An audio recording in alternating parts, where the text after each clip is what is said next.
இசட்இசி அப்படிங்கிறவர் ஹுல்செக்னு. இந்த ஹுல்செக்குங்கிற ஒரு ஆங்கில ஒரு வரலாற்று இந்த தொல்லியல் ஆய்வாளர் தான் வந்து இந்த இந்த இந்த இது இருக்குது இல்லையா, வம்சாவளி பட்டியல் இருக்கிற அந்த கல்வெட்டை வந்து அவர் தான் கண்டுபிடிச்சு எடுத்திருக்காரு. அவர் வந்து இவங்க சோழ வரலாற்றை இவங்க தொகுக்கும் போது, நம்ம ஏஎஸ்ஐ தொகுக்கும் போது அவர் அந்த இதை கொடுத்து உதவி இருக்காரு. இது என்கிட்ட இருக்கு, இதையும் வச்சுக்கோங்க. அதையும் வச்சு பார்க்கும் போதுதான் இவங்களுக்கு அந்த கண்டினியூட்டி கிடைக்குது.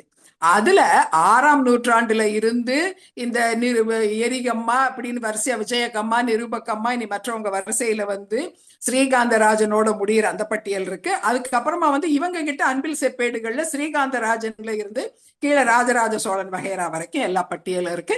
அப்புறம்தான் இவங்களுக்கு கோர்வையா இதுக்கு இவங்களால இதை வந்து கண்டுபிடிக்க முடியுது. அப்ப ராஜராஜ சோழனுடைய வம்சம் எதுன்னு நிறைய பேருக்கு இது தெரிஞ்சும் இருக்கு. வரலாற்று ஆசிரியர்கள், தொல்லியல் அறிஞர்களுக்கு ராஜராஜ சோழன் தெலுங்குன்னு தெரிஞ்சிருக்கு. ஆனாலும் ஏன் இவங்க வெளியில வந்து இது வெளிப்படையா சொல்ல மாட்டேங்கிறாங்கன்னு தெரியல. இதை வந்து ஆனா இந்த வெளியில பேசப்படாத இந்த வரலாற்று, ஏன்னா யாரோ ஒருத்தன் என்னைக்கோ சொல்லிட்டான், இந்த தமிழ்நாட்டுல இருக்கிற சேல சோழ பாண்டியர்கள் எல்லாருமே தமிழரசர்கள். தமிழரசர்கள்னு சொல்றதுல நமக்கு எந்த பிரச்சனையும் இல்லை. இவர்கள் தமிழ் இனத்தின் அரசர்கள், தமிழ் இனத்தை சேர்ந்தவர்கள். ஆனா இன்னைக்கு தமிழ் பேசுறவன் வேற, தெலுங்கு பேசுறவன் வேறன்னு எப்ப பேச ஆரம்பிச்சிட்டாங்களோ அப்போ சோழர்கள் தெலுங்கர்கள் தானே. இவன் இனத்துக்கு நம்ம முப்பாட்டனை வந்து இவங்க அப்பன்னு சொல்லிட்டு தெரியறான். இது கேவலமான விஷயம், மோசடியான விஷயம். இவங்க இதை பேசக்கூடாது. சோழர்கள் நம்மவர்கள். அதே மாதிரி நம்ம மேல மிகப்பெரிய தப்பு இருக்கு. நம்ம இன்னைக்கு வரைக்கும் சோழர்கள் தான் நம்ம முன்னோர்கள்னு நமக்கு தெரியல, நம்ம அவர்களை கொண்டாடவும் இல்லை.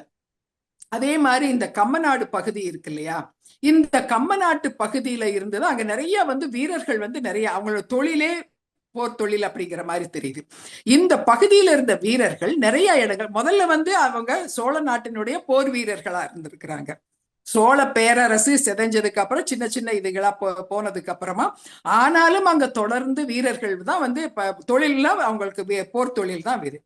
இவங்க அதுக்கப்புறம் என்ன பண்ணியிருக்கிறாங்க, மற்ற அரசர்களுடைய படைகள்ல இந்த போர் வீரர்கள் போய் அவங்க பணியில இருந்திருக்கிறாங்க. அப்படி போர் செய்ய போனவங்க தான் இந்த இவங்க வந்து கம்மாக்கள். இவங்க வந்து வீரர்களானவங்கெல்லாம் நாயக்ஸ், அன்னைக்கு நாயக்னு தான் சொல்லப்பட்டவங்க. அதனால கம்மா நாயக்கர் ஆயிட்டாங்க. இந்த கம்ம நாயக்கர்கள் தான் விஜயநகர பேரரசனுடைய படையில போய் இதுல இருந்தவங்க. அதுல சின்ன லெவல்ல இருந்த படை வீரர்கள், படை தளபதிகளாக இருந்தவங்க, மிகப்பெரிய சேனாதிபதிகளாகி அப்படி ஈவன் அரசர்களானவங்க அப்படி எல்லாம் இருக்கிறாங்க. இன்னும் சொல்ல போனா இந்த பக்கம் வந்து இவன் முகலாயர்கள் கிட்ட கூட இதே கம்ம நாயக்கர்கள் போய் முகலாயர்கள் இவர்களை பெரிய சேனாதிபதியாக்கி இவங்களுக்கு நிலங்கள் கொடுத்தது, நாடுகை கொடுத்தது கதையெல்லாம் இருக்கு, அந்த வரலாறு எல்லாம் இருக்கு. அப்போ நம்ம எங்க இருந்து வந்தோம், கம்மநாடு சோழ நாட்டின் ஒரு பகுதியில இருந்துதான் இந்த கம்ம நாயக்கர்கள் விஜயநகர பேரரசுக்கு வீரர்கள் போய் மதுரைக்கு வந்திருக்கிறாங்க. அதே மாதிரி இந்த கம்மாக்கள் தான் விவசாயத்தை தொழிலா கொண்டவங்க, கம்ம நாயுடுக்களா இருக்கிறாங்க. இதே இதுல வியாபாரத்தை தொழிலா வச்சுட்டு இருந்தவங்க அவங்க எல்லாம் தான் பலிஜாக்கள். பலிஜாக்கள்ங்கிறவங்க வாணிபம் செய்யறவங்க, வணிகர்கள். அதே மாதிரி வணிகர்களுக்கு அவங்க வந்து மிகப்பெரிய வீரர்களாகவும் இருந்திருக்கிறாங்க. ஏன்னா அந்த காலத்துல பொருள் கொண்டு போனாலும் சரி, வித்துட்டு அவன் வந்து பணத்தோட வந்தாலும் சரி, வழிப்பறி கொள்ளைங்கிறது ரொம்ப ரொம்ப சாதாரணமான விஷயம். அப்போ வணிகர்கள் கூடவே எப்பவும் போர் வீரர்களும் சேர்ந்தே போயிருக்கிறாங்க. அந்த மாதிரி வணிகம் செய்யறது, வணிகர்களோடய போர் வீரர்களா போனவங்க தான் இந்த பலிஜாக்கள். அந்த மாதிரி வணிகம் மட்டுமே செய்தவர்கள் செட்டியார்கள். அவங்க வந்து இவங்க கூட வேற இந்த வீரர்களை, கம்மா வீரர்களோ பலிஜா வீரர்களோ சேர்த்து கொண்டு போறாங்க. சோ இதுதான் வரலாறு. இதை விட இன்னொரு முக்கியமான வரலாறு இருக்கு பரத். புதுக்கோட்டையில குன்னாண்டாள் கோவில்னு ஒரு கோவில் இருக்கு, குடவரை கோவில். அது பல்லவர்கள் காலத்துல கட்டப்பட்டதுன்னு அது தெரியுது. அப்போ 5, 6ஆம் நூற்றாண்டுல பின்னால வந்த அரசர்கள்லாம் அதுல சேர்த்துக்கிட்டே போயிருக்கிறாங்க. அந்த இதுல ஒரு கல்வெட்டு இருக்கு, அந்த கல்வெட்டு இருக்கு. அதுல என்ன சொல்லுதுன்னா, அந்த இடத்துல ஒரு பெரிய குளம் வந்து ஒருத்தர் கட்டி கொடுத்திருக்காரு, அவரை பத்தி அந்த கல்வெட்டு சொல்லுது. அது என்ன சொல்லுதுன்னா, அந்த குளத்தை வெட்டி கொடுத்தவர் ஒரு வடுகர் அப்படின்னு சொல்லுது. அந்த வடுகரை பத்தி சொல்லும் போது அது என்ன சொல்லுது அப்படின்னா, பேரதி அரையர்கள் அடியாள் அப்படின்னு இருக்கு. அதாவது அரையர்கள்னா வந்து சோழ குடியினர் தான் அரையர்கள். அது ராஜராஜ சோழன் வம்சாவளி, அதாவது தெலுங்கு மரபு சோழர்களாகட்டும், இல்ல இந்த பெரும்பிடுகு குணமுதித்தன் வழியில வந்த இந்த பெரும்பிடுகு முத்தரையர் வழி வந்தவர்களாகட்டும், இவர்கள் எல்லோருமே அரையர்கள். அரசர்கள் அந்த மாதிரி பெரியவங்கள முத்தரையர்கள், மூதரையர்கள் அப்படின்னு சொல்லி இருக்கிறாங்க. அதுலயுமே பெருசா சொல்லணும்னா அதி அதி அப்படின்ட்டுன்னு அது மாதிரி சொல்றது. இந்த இந்த அதிவீரம் இந்த முத்தரையர்களுடைய அந்த அரையர்கள், அரையர்கள்னு சொல்றாரு, அரையர்னு சொல்லல, அரையர்கள் அடியாள் அப்படிங்கிறாங்க. அரையர்கள் அப்ப பல மன்னர்களுக்கு அடியாளா இருந்தவங்க. அடியாள்னா மெய்க்காவலர்கள் தான் அடியாள்னு சொல்லப்படுறவங்க. கூடவே இருக்கிறவங்க எப்பவும் அடியாள் அப்படின்னு சொன்னா மெய்க்காவலர்கள். இந்த இந்த அரையர்கள் அடியாள் வாலி வடுகன் ஆகிய, வாலின படைத்தலைவன் பேரு. அப்ப இந்த மெய்க்காவல் படையினுடைய தலைவனாக இருந்த வடுகனாகிய கலிமூர்க்க இளவரையன் அப்படிங்கிறாங்க. அப்போ அடியர்கள் அடியான் வடுகன், வடுகன்னா தெலுங்கு பேசுறவன், தெலுங்கு பேசுறவன் வழியாக கலிமூர்க்கன்றது அவனுடைய பேரு. இளவரையன், இளவரையன்னா இளைஞன். அவன் படை வீரனா இருக்கும் போது அவன் இளைஞன், ஆனா அவனும் ஒரு அரையன்றாங்க. அரசனும் அரையர் குலத்தவன் தான், சோழ அரசனும் அரையர் குலத்தவன். அவனுடைய மெய்க்காவல் படை தளபதியான வடுகனும் அரையன்னு தான் சொல்றாங்க. அப்போ இந்த வடுகன் அரையர் குலத்தை சேர்ந்தவன். அப்ப இதுல இருந்து என்ன தெரியுது, சோழ நாட்டுல இருந்த மக்கள், அதுலயும் படைத்தலைவர்கள், ஒரு படைத்தலைவன் தெலுங்கு பேசிய படைத்தலைவன் தெரியுது. நம்ம இதையே சொல்றோம், சோழர்கள்ல தெலுங்கு தான் பேசினாங்கிறது நமக்கு தெரியுது. ராஜராஜ சோழன் இவங்கெல்லாம் பொத்தப்பியினுடைய வகையறான்னு தெரியுது. பொத்தப்பி தெலுங்கு ராஜா, அவருடைய வம்சாவளின்னு தெரியுது. இது போக இவங்க இதுல இருந்த படைத்தலைவர்கள் இவங்கெல்லாம் கூட தெலுங்கு, வடுகர்னே அதுல போட்டிருக்கு. அப்போ வடுக வந்தேரின்னு சொல்றாங்க, வடுக வந்தேரின்னு அதுல போட்டிருக்கா. அரசன் என்ன குலம், அரையர் குலமோ அந்த குலம் தான் இதே இந்த படைத்தலைவனான இந்த வடுகன்னு சொல்லுது. அப்ப வடுகன் யாரு, வந்தேரியா? அப்ப சோழன் வந்தேரியா? முத்தரையர்களும் அப்ப வந்தேரின்னு சொல்லணும், ராஜராஜ சோழனும் வந்தேரிங்கணும். சொல்ல துணிவாங்களா இவங்க? அவங்கெல்லாம் சோழ குடிகள் இல்லையா, இந்த மண்ணின் மைந்தர்கள் இல்லையா? அவங்கள் குலத்தை சேர்ந்த வடுகன் மட்டும் எப்படி அவன் வந்தேரியாவான்? இவர்களுக்கு ஏதோ என்னமோ சொல்லுவாங்களே, நாட்டை பிடிக்கிற ஆசை. தெலுங்கன் பக்கத்துல இருந்தா இவனோட போட்டி போட நம்மளால முடியாது, ஐயோ நம்மளை விரட்டி அடிச்சிருவான், இவனை போட்டியிலே இல்லாம வெளியே தள்ளிடணும் அப்படின்னு நினைச்சுக்கிட்டு தமிழ்நாட்டு வாக்காளர்களுக்கு என்ன சொல்றாங்க, அவன் வேண்டாம், அவன் வெளியாளு, அவனை விட்டுருவோம், நமக்குள்ள நம்ம சண்டை போடுவோம் அப்படின்னு சொல்ற. இது வெறும் கட்டுக்கதை, அந்த பூச்சாண்டி கதை. பூச்சாண்டிக்கு அமைப்பாங்க தெரியுமா, ஐயோ அந்த பூச்சாண்டி வருவான், அவனை பிடிச்சுக்குவான் அப்படின்னு சொன்னாதான் இந்த பிள்ளை நம்ம கிட்ட வரும்னு நினைப்பாங்களே. அப்படி தெலுங்கர்களை எல்லாம் பூச்சாண்டிகள் மாதிரி காமிக்கிறாங்க. அவங்க தெலுங்கர்கள், அங்க போயிடாதீங்க, அவன் அதை பண்ணிடுவான், அவன் இதை பண்ணிடுவான், நீ வா நம்ம தமிழர்களா ஒன்னா இருக்கலான்னு ஒரு பிரிவினை ஏற்படுத்தி ஒரு குறிப்பிட்ட பீப்புளை ஐசோலேட் பண்ணி அதன் மூலியமா ஒரு அரசியல் செஞ்சு அதன் மூலியமா ஒரு வாக்கு வங்கியை உருவாக்குறதுக்கான ஒரு முயற்சி தான் மேம் இந்த 2010 இந்த மே 18 இந்த நாம் தமிழர் அப்படின்ற இந்த கட்சி உருவான நாள்ல இருந்து அதற்கு முன்னர் நம்ம மேல மக்கள் பார்த்தக்கூடிய ஒரு பார்வையும் சரி, நம்ம கிட்ட அணுகின முறையும் சரி, இவங்க இந்த மாதிரியான நிறைய வரலாற்று விஷயங்கள் எல்லாம் மறைச்சு, இப்ப நீங்க சொல்றத பாக்குறப்போ நமக்கு என்ன தெரியுதுன்னா, இவங்க பர்பஸாவே இத மறைச்சு இத பாத்தீங்கன்னா ஓரங்கட்டி நம்மளை ஒரு சமமா நடத்தி நம்ம நேருக்கு நேரம் மோதி நம்ம கிட்ட ஜெயிக்க முடியாதுன்றது தெரிஞ்சதன் காரணமாக இவங்க நாடாளக்கூடாது அப்படின்றத முன்கூட்டியே ஒரு கருத்தை பதிவு பண்ணி நம்ம கூட அவங்களால ஃபைட் பண்ண முடியாதனாலதான் இந்த விஷயங்கள்லாம் செஞ்சுட்டு இருக்காங்க அப்படின்றது புரிய வருது மேம். நேத்தி கூட நான் பார்த்தேன், பழைய செய்தி தான். திரு ரங்கராஜ் பாண்டே அவர்கள் தந்தி டிவில வேலை பார்க்குறப்போ கேட்கிறாரு, திரு சீமான் அவர்கள்ட்ட கேட்கிறாரு, கச்சத்தீவை மீட்டெடுப்போம் போராட்டங்கள் ஃபுல்லும் பேசுறீங்களே, அதுக்கு உங்கள்கிட்ட இருக்கிற ஸ்ட்ராட்டஜி என்ன, நீங்க என்ன யுக்தி வச்சிருக்கீங்க அப்படின்னா, அதான் மீட்டெடுக்க முடியாதுன்னு தெரியும்ல. இது மினிஸ்ட்ரி ஆஃப் எக்ஸ்டர்னல் அஃபேர்ஸ்க்கு கீழே வரக்கூடிய ஒரு துறைக்கு தமிழ்நாட்டில் இருக்கக்கூடிய ஒரு மக்களால் தேர்ந்தெடுக்கப்பட்ட ஒரு அதிகாரத்தில் இருக்கவர் கூட கடிதம் தான் எழுத முடியுமே தவிர இவர் படை திரட்டி போய் கச்சத்தீவை மீட்டெடுத்து கொண்டு வர முடியாது. ஆனா பேசுறது ஃபுல்லும் எதெல்லாம் சாத்தியப்படாதோ, அதே மாதிரி ரங்கராஜ பாண்டே அவர்கள் கேட்கிறாங்க, காவிரி நீரை தமிழகத்துக்கு கொண்டு வருவீங்கன்னு சொல்றீங்களே, அதுக்கு நீங்க என்ன யுக்தி கையாள போறீங்கன்னு சொல்லலாமா? இல்லங்க அதுதான் முடியாதுல்ல, அவன் பார்த்து கொடுக்கறதுதான் அப்படின்னு அதுக்கப்புறம் சொல்றாரு. இதே போலதான் இந்த தமிழ் தேசியம், இந்த தெலுங்கர்கள், இந்த விஷயங்கள் எல்லாத்தையும் இதுல பரத், இது சீமான் வந்து ஒரு நம்ம பேத்தலாஜிக்கல் ஐயரும்பாங்க. அவர் உருட்டு, அது ஒண்ணும் இன்காரிஜிபிள். அவரை பொய் பேசுறத அவரால் நிறுத்த முடியாது. ஆனா இந்த பொய்களை இந்த மக்கள் ஏன் நம்புறாங்க? இத்தனை பேருக்குமா வந்து இவர் சொல்றது சாத்தியமா இல்லையான்னு தெரியாம போயிடுது. இது வந்து எனக்கு அதுதான் உண்மையிலே ஒரு ஆச்சரியமான விஷயம். இவர் சொல்றது அத்தனையுமே பொய், ஆனாலும் இந்த மக்கள் இதை நம்புறாங்க. இப்போ இதுல சிம்பிளா சொல்றேன், நம்ம சோழ நாட்டு குடிகள், இதுல யாருக்கு நமக்கு டவுட் வரணும், முதல்ல நம்ம மக்கள் இது நம்பணும். நம்ம சோழ நாட்டு குடிகள். இதுல இந்த சொல்லும் போதே இன்னொன்னையும் சொல்லிடுறேன். ஓங்கோல்னு சொல்லி இன்னைக்கு ஆட்சியில இருக்கிற திமுக அரச பெரிய விமர்சனம் பண்றாங்க.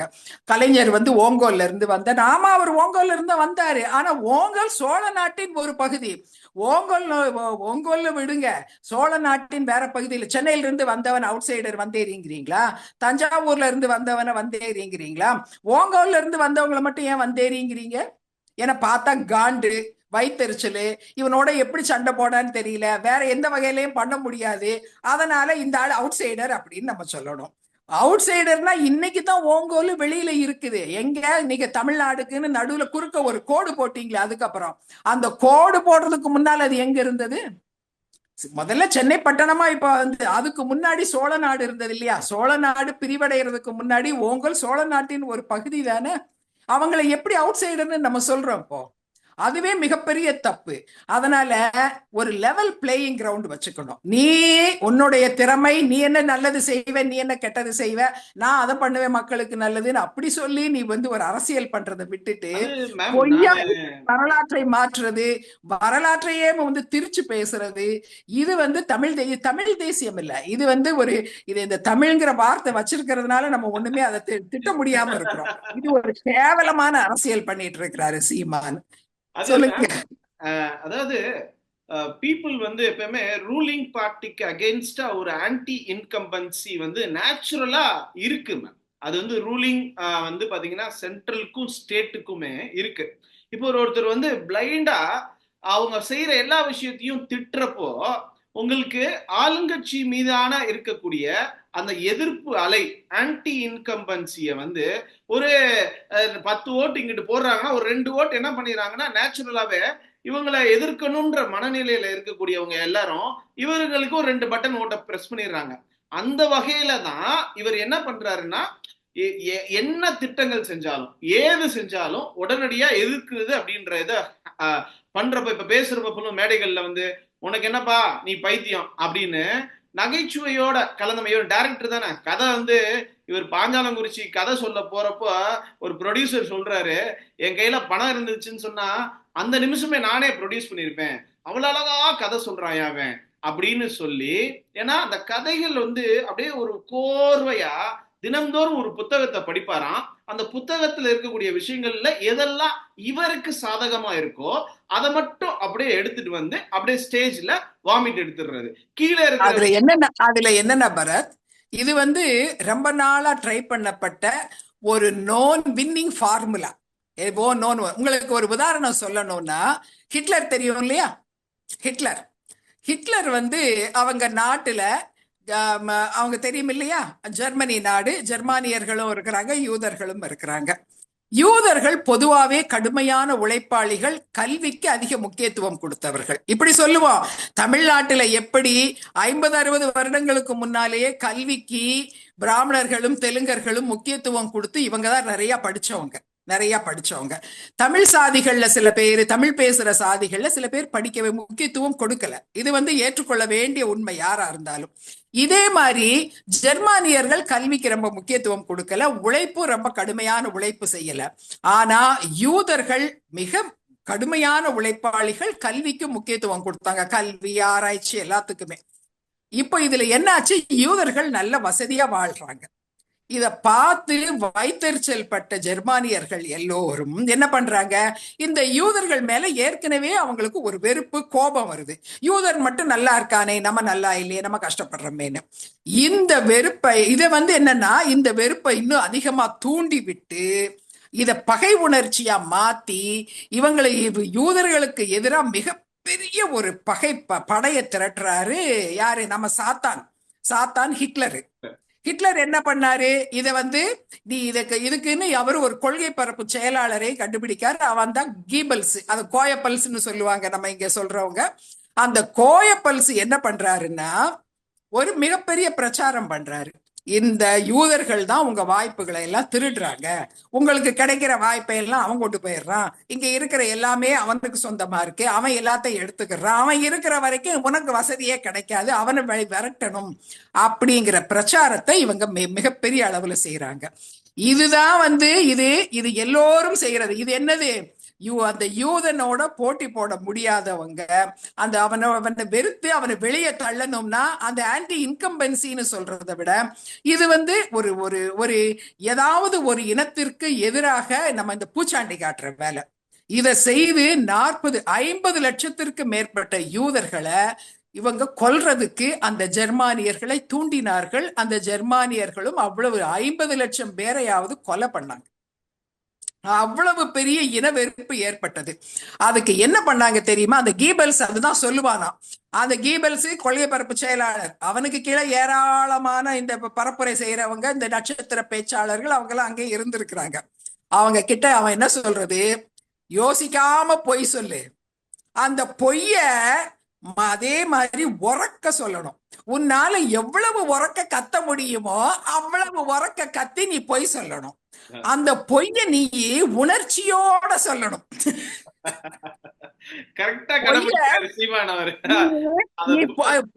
உணர்ச்சியோட சொல்லணும். அது மட்டும் இல்லாம அந்த பொய்யை யார் தடுத்தாலும், என்ன சொல்லப்பட்டாலும் மறுபடியும் மறுபடியும் திருப்ப திருப்ப திருப்ப திருப்ப அந்த பொய்யை நீ சொல்லிக்கொண்டே இருக்க வேண்டும். அப்பொழுது அதை கேட்பவன் அந்த பொய்யை நிச்சயமாக நம்ப தொடங்குவான் அப்படின்னு. இதுதான் கோயபல்ஸ் பிரச்சாரம். இப்ப அதை அப்படியே இங்க தமிழ்நாட்டு கொண்டு வந்து பாருங்க. சீமான் என்ன பண்றாரு பாத்தீங்களா? லவுடா பேசுவாரு, ஸ்பீக்கரே வேண்டாம் எல்லாருக்கும். அவருக்கு மட்டும் இல்ல, அவங்க கட்சியில எல்லாருக்குமே தொண்டக்குழியிலே ஸ்பீக்கர் தான் இருக்கு. நாம் தமிழர்னு சொல்றதை விட இவங்க நாம் லவுட் ஸ்பீக்கர் பார்ட்டின்னு வச்சிருக்கலாம். எல்லோரும் லவுடா பேசுவாங்க.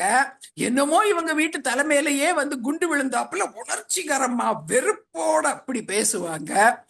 திருப்ப திருப்ப அதையே தான் சொல்லிட்டு இருக்காங்க. அதே பொய்ய தெலுங்கன் தான் எல்லாத்தையும் கெடுத்துட்டான்னு சொல்றாங்க. கோயபல்ஸ் பிரச்சாரம் வந்துருச்சா? ஒன்னொன்னு இதுல பரத் என்ன தெரியுமா? ஹிட்லர் படத்தையேமோ ஆரம்ப நாட்கள்ல சீமான் அவருடைய ஸ்டேஜ்ல வச்சிருந்திருக்காரு, நான் பார்த்திருக்கிறேன். ஒரு 1.25 அடி 1.5 அடி உயர போட்டோவையேமோ ஸ்டேஜ்ல மாட்டி வச்சிருந்தாங்க. அப்பவும் நம்ம காவல்துறை ஒண்ணுமே பண்ணல. நம்ம காவல்துறையோ நம்ம சட்டமோ சீமானை ஒண்ணுமே கேட்கல. அவ்வளவு தூரம் ஒரு நாசி மாதிரி ஒரு பாசிஸ்டுக்கு ஒரு இன வெறுப்பு பிரச்சாரத்தை செய்தவர் சீமான். ஆனால் சீமானை விட இதுல யார் மேல நமக்கு வருத்தம்னா, இதை ஏன் நம்ம அரசு இயந்திரம் தட்டி கேட்கல? இதை ஏன் கேட்கல? அன்னைக்கு இருந்தது அதிமுக அரசு, கம்முன்னு அமைதியா இருந்தாங்க. ஏன் அமைதியா இருந்தாங்க? இதுக்கு மேல ஏன் அரெஸ்ட் பண்ணல? இவர் மேல இவரை ஏன் கைது பண்ணல? எத்தனை பேர் பேசுனாங்க? ஏதோ கேஸ் போட்டாங்களா? கேஸ் போட்டுட்டு அவரே கூலா சொல்றாரு சீமான், என் மேல 174 கேஸ் இருக்கு, எனக்கு அதை பத்தி கவலையே இல்லைன்னு. அப்போ கேஸ் போடுறதுனாலே நீதித்துறை, அப்ப நம்ம நீதித்துறையை பார்த்து யாருக்குமே அச்சம் இல்லையா? அப்ப நம்மள மாதிரி சாமானியர்களை யாருதான் பாதுகாக்கிறது? எனக்கு உண்மையிலேயே வருத்தமான விஷயம் பரத். அந்த ஆரம்ப கட்டத்துல மேம் அவரு இலை மலர்ந்தால்தான் ஈழம் மலரும்னு சொல்லி ஒரு பிரச்சாரத்தை கையில் எடுத்து அவர் அதை ப்ரொபகண்டா பண்ணாரு. சமீபத்துல கூட விக்கிரபாண்டி தேர்தல்ல நான் இரட்டை இலைக்கு ஆதரவா வந்து நான் பிரச்சாரம் பண்ணேன். சோ இங்க இன்னைக்கு வந்து சூழ்நிலைக்கு அதிமுக இந்த இடைத்தேர்தல்ல நிக்கவில்லை. சோ இரட்டை இலைக்கு வாக்களிக்க விரும்புபவர்கள் எனக்கு பண்ணுங்க, தேமுதிக விஜயகாந்த் அவர்களுக்கு நான் ஆதரவா பிரச்சாரம் பண்ணிருக்கேன் அந்த காலத்துல, எனக்கு வாக்கு செலுத்துங்க இப்படின்லாம். இன்னைக்கு வந்து பாத்தீங்கன்னா ஊழல் கட்சி அப்படின்னு திரு அந்த கார்த்திக்னு சொல்லி இருப்பவர்ல, இடும்பவனம் கார்த்திக், அவர் வந்து அதிமுக இடும்பவனம் கார்த்திக் அதை குறை சொல்றப்போ அதிமுக பேச்சாளர் வந்து கேக்குறாங்க, நீங்க அப்புறம் எதுக்குங்க எங்களை ஊழல் கட்சின்னு சொல்லிட்டு விக்கிரபாண்டி தேர்தல்ல வந்து எங்கிட்ட ஆதரவு கேட்டீங்க, அப்படி இருக்கிறப்ப நீங்க கேட்கலாமா அப்படின்னு சொல்லி. ஏன்னா இவங்க நீங்க சொன்ன விஷயத்த நான் ரீகலெக்ட் பண்ணி பாக்குறப்போ அப்படியே அந்த ஹிட்லருக்கும் அந்த நாசி குரூப்புக்கும் இந்த யூதர்களுக்கும் நடந்த அந்த விஷயத்துல வந்து இவங்க ஃபாலோ பண்ண விஷயத்தை தான் அந்த புக்கை படிச்சுட்டு அப்படியே திரும்ப திரும்ப திரும்ப அதே பொய்ய சத்தமா ஆழமா தினந்தோறும் சொல்ல சொல்ல சொல்ல அதை ஒரு குறிப்பிட்ட சாரார் நம்பி இவர் வழி வந்து பின்னாடி வந்து ஃபாலோவர்ஸா வந்து, ஆனா இன்னைக்கு தெளிஞ்சுட்டாங்க மேம். நாம் தமிழர் கட்சியில இருக்கக்கூடிய தம்பிகள், எப்பா போதும்பா, இந்த ஃபர்ஸ்ட் இயர் காலேஜ் ஸ்டூடெண்ட் சேர்றவங்களுக்கு மட்டும்தான் இங்க மரியாதை. Second year third year final year போயிட்டா மரியாதை கிடையாது, சீட்டு கிடையாது. ஏன்னா அவன் வீடு ஆல்ரெடி வித்து, ஆல்ரெடி அவனுடைய கம்ப்ளீட் பொருளாதாரமும் காலி ஆனதுக்கு அப்புறம் உனைய வச்சு எனக்கு என்ன பிரயோஜனம், நீ கிளம்பு, ஃபைனல் இயர் ஸ்டூடெண்ட்ஸ் ஃபுல்லா வெளியே போ, புது ஸ்டூடெண்ட் வா, புதுசா பொருளாதாரத்துல வந்து அவன் தான் காசை கொடுப்பா. அப்படின்ற ஏதோ இந்த இப்ப 117 இவரு இலை மலர்ந்தால் ஈழம் மலரும் சொல்ற காரணமே அந்த பரத் என்ன தெரியுமா, அதிமுக இவருக்கு பணம் கொடுத்தது. அதனால இலை மலர்ந்தால் ஈழம் மலரணும். ஆனா அந்த பணத்துல சிங்கிள் நயா பைசா கூட யாருக்கும் தேர்தல் நிதியா அவர் கொடுத்துருக்கவே மாட்டார். நமக்கு சீமானை பத்தி ரொம்ப நல்லா தெரிஞ்சு வச்சிருக்க, நம்ம தெரிஞ்சு வச்சிருக்கிறது கரெக்டுன்னா இவர் அதை அப்படியே அமுக்கி இருப்பாரு. அவ்வளவு செலவும் ஒவ்வொரு வேட்பாளரும் அவங்க பாக்கெட்ல இருந்து தான் செய்திருப்பாங்க. அவங்க பாக்கெட்டு, அப்புறம் அந்தந்த இடத்துக்கு மாவட்ட பொறுப்பாளர்கள் இல்லாட்டி மாவட்ட செயலாளர்கள் அவங்க செய்திருப்பாங்க. சோ அவங்க சொத்து அழியும், ஆனா அவங்கள வச்சு சீமானுக்கு சொத்து சேரும். இது ஒண்ணு. ரெண்டாவது, அவங்க தேர்தல் அவ்வளவும் இழந்ததுக்கு அப்புறம் அதுக்கப்புறம் அவங்க கிட்ட இருந்து கறக்கிறதுக்கு ஒண்ணுமில்ல. அதனால நீங்க சொன்ன மாதிரி புதுசா வாங்க, எனக்கு கொடுக்கறதுக்கு இன்னும் புதுசா வாங்க, பழைய ஆளுங்க எல்லாம் வெளியே போங்கடா அப்படின்னு விரட்டுறாரு. அதே மாதிரி பழைய ஆளுங்க தெளிஞ்சவங்க, அதே மாதிரி அவங்க இதுக்குள்ள 4 பேரை சேர்த்து வச்சிருப்பாங்க. சீமான் கட்சி நடத்துறது ஜெயிக்கிறதுக்காக இல்ல, அவரு வெறும் ஒரு அரசியல் புரோக்கர் மாதிரி.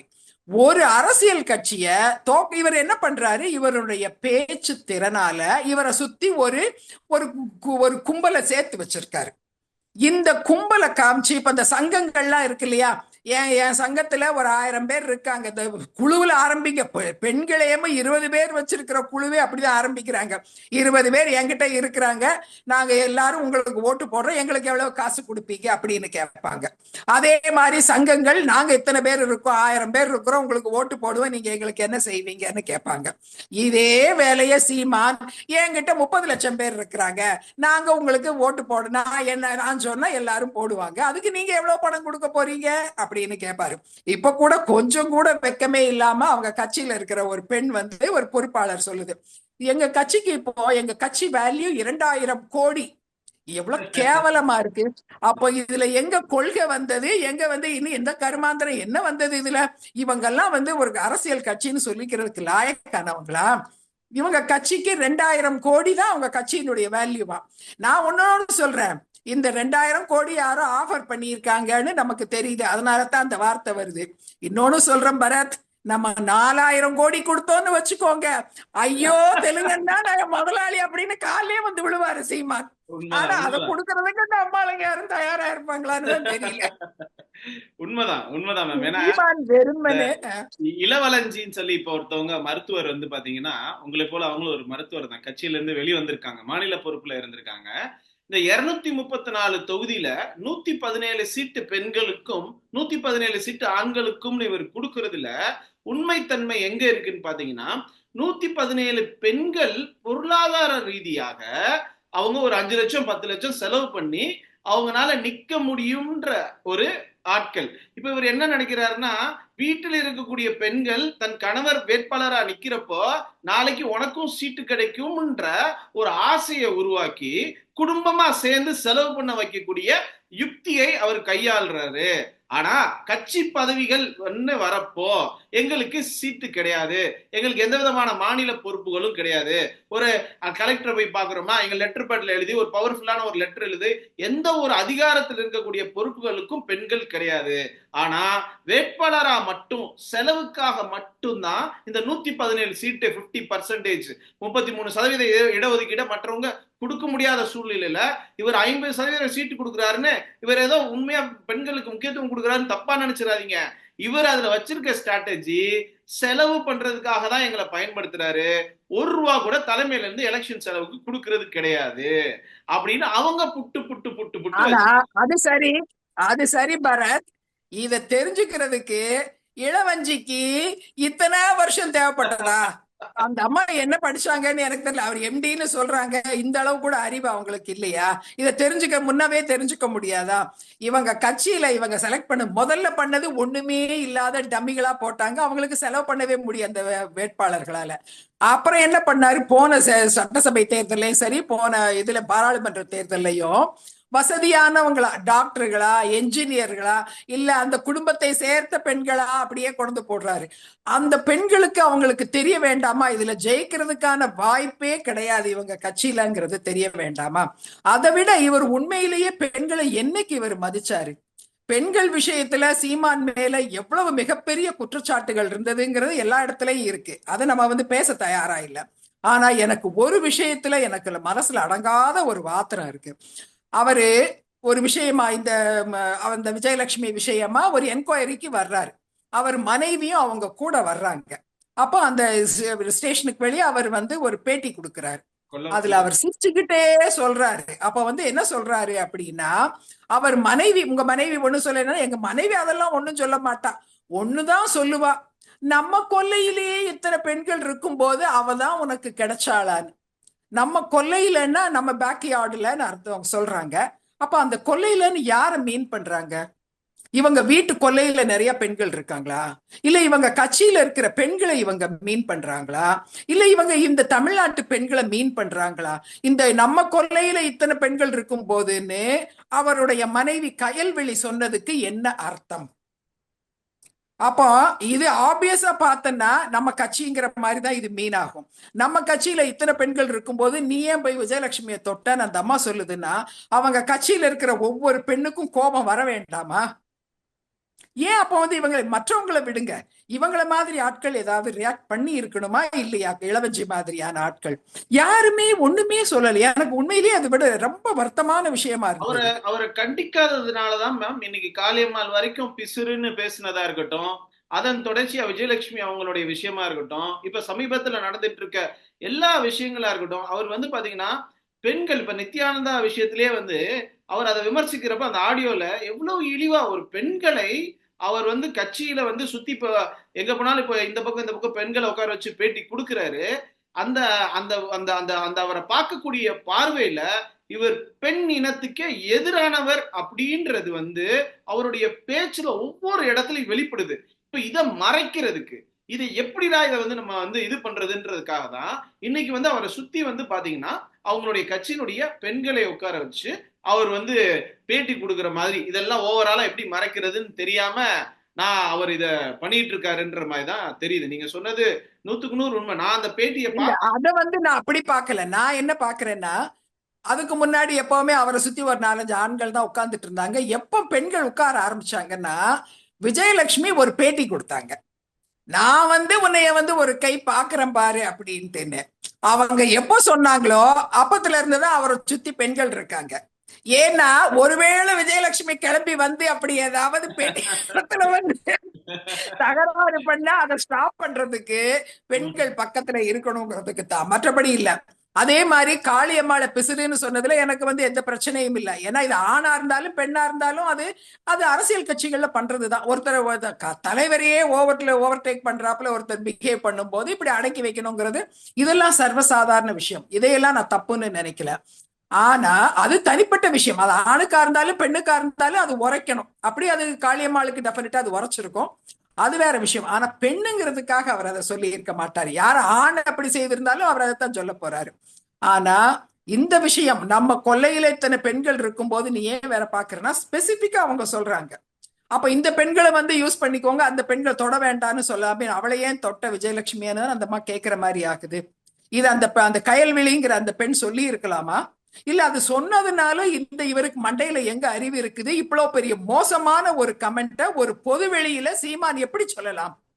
நம்ம கொல்லையில இத்தனை பொம்பளைங்க இருக்குல்ல, நீ அதை தொட்டான்னு சொல்றத? இல்ல இவர் வேற ஏதாவது சிக்னல் அனுப்புறாரு மற்ற பெண்களுக்கெல்லாம்? இவர் என்ன நினைக்கிறாரு? நிச்சயமா சீமான் பெண்கள் விஷயத்துல சரியா நடக்கிறவரா நமக்கு படல. இவர் அவருடைய இதை மாத்திக்கணுங்கிறதுல நமக்கு மாற்று கருத்தே இல்ல. ஆனா இவர் மாத்துவாரான்னு தெரியல. அவரே சொல்லிட்டாரு, நான் டீசன்ட் பொலிட்டீஷியன் எல்லாம் கிடையாது அப்படிங்கிறாரு. நான் அப்பவேமோ கள்ளு குடிச்சிட்டு போய் சுடுகாட்டுல பரண்டுட்டு கிடந்தவன் தான் அப்படிங்கிறாரு. ஒரு தலைவரா இருக்கிறவரு மற்றவர்களுக்கு வழிகாட்ட வேண்டியது இடத்துல இருக்கிறவங்க, இல்லாட்டி அப்படி ஒரு தலைவனா உருவாகணும் அப்படின்னு நினைக்கிறவங்க யாராவது இப்படி பேசுவாங்களா? சோ இது ஒரு அரசியல் கட்சிக்கான ஒரு தலைமைக்காக சீமான் வந்து முயற்சி பண்ணவே இல்லை. ஒரு குறுகிய காலத்துல தன்னுடைய பேச்சு திறமைய வச்சு இவரு 4 காசு பண்ண பாக்குறாரு, அவ்வளவுதான்.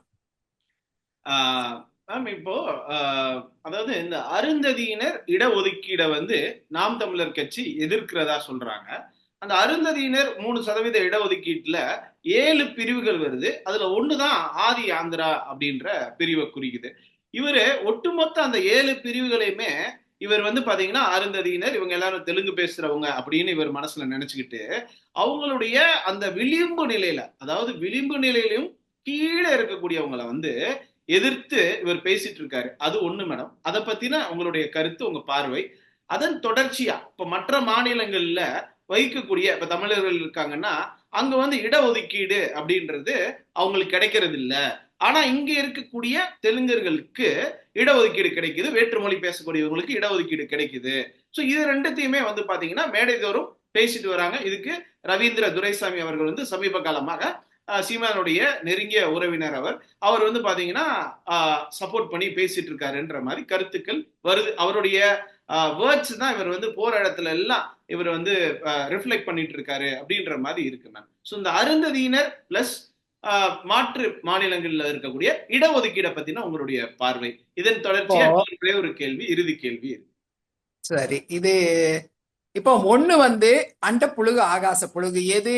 பிற மாநிலங்கள்ல தமிழ் ஜாதிகளுக்கு, தமிழ் மொழி பேசுற ஜாதிகளுக்கு இடஒதுக்கீடு இல்லைன்னு சொல்றது ஒரு மிகப்பெரிய புழுகு இது. ஏன்னா இது கேவலமான புழுகு. ஏன்னா கண்டுபிடிக்க முடியாம இல்லாட்டி யோசிக்க வைக்கிற புழுகுகள்லாம் வேற, பொய்கள்.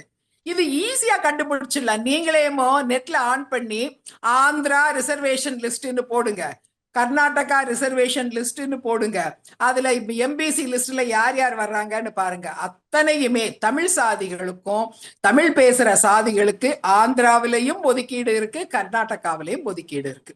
ஆனாலும் பொய் பேசுறாங்க இவங்க. இப்ப ஆனா என்னன்னா நம்ம இதுல பள்ளர், பறையர், வண்ணார், நாவிதர்னு இப்படி போட்டிருக்கோம்ல, அதுல வந்து பஞ்சமர்னு ஒன்னா போட்டிருக்கோம். இதுல 5 பேருமே எல்லாரும் சேர்ந்தவங்க. அந்த 5ல வந்து பள்ளர், பறையர், வண்ணார், நாவிதர், சாணார் இதெல்லாம் சேர்ந்தே வந்துருது. சோ அதனால இன்னும் பாக்கி இருக்கிற முதல்ல ஆரம்பிக்கிறதே அகமுடையார்னு ஆரம்பிக்கும். தெலுங்கு லிஸ்ட் எனக்கு ஞாபகம் இருக்கு, தெலுங்கு ஆந்திரா லிஸ்ட் எல்லாருக்கும் அதுல இருக்கு. நம்ம எப்படி இங்க கொடுத்துருக்கிறோமோ அதே மாதிரி அங்கேயும் வந்து அதே பீப்புளுக்கு அதே மாதிரி ரிசர்வேஷன்ல இருக்கிறாங்க. அதுலயே ஆனா 2ஆ பிரிச்சிருப்பாங்க, ஏ பின்ற பிரிவும் இருக்கும். ஆனா எல்லாத்துலயும் எல்லாரும் வர்றாங்க.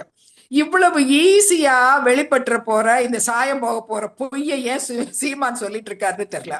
ஆனா இதுல இதே மாதிரி கர்நாடகாவில எல்லா இடத்துலயும் ரிசர்வேஷன் இருக்குது, அவன் தமிழர்களுக்கு இருக்கு. ஆனாலும் சீமான் போய் சொல்றாரு. எங்க சொல்றாருங்க?